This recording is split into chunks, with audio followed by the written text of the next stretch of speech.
2025 আমরা হাবড়া স্টেশনে এসেছি কিছু মানুষের হাতে খাবার তুলে দিতে। আমরা খাবার দিতে পেরেছি প্রায় 60-এরও অধিক মানুষের হাতে।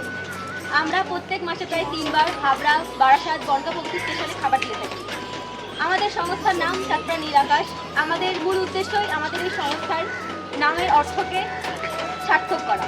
নীল আকাশ, যার অর্থ হলো উন্মুক্ত খোলা আকাশ।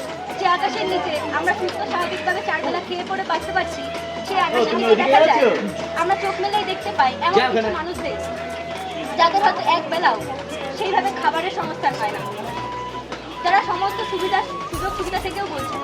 তাই আমরা যারা 4 বেলা সুস্থ স্বাভাবিকভাবে খেয়ে পড়ে বাঁচতে পারছি, আমরা যদি আমাদের সেই 4 বেলা থেকে তাদের এক বেলা খাবার তুলে দিতে পারি, আমরা সেই চেষ্টাটাই করছি। এছাড়াও যারা সুস্থ, অসহায় কিংবা কিন্তু মেধাবী, তাদের পাশে দাঁড়ানোর জন্য আমরা বিশেষ পদক্ষেপ গ্রহণ করে থাকি। আপনাদের সকলের সহযোগিতা ও সাহায্য যদি আমরা অর্থাৎ আমাদের নীল আকাশ সংস্থা পাই, তাহলে ভবিষ্যতে হয়তো আমাদের নীল আকাশ আরও নিতে পারবে।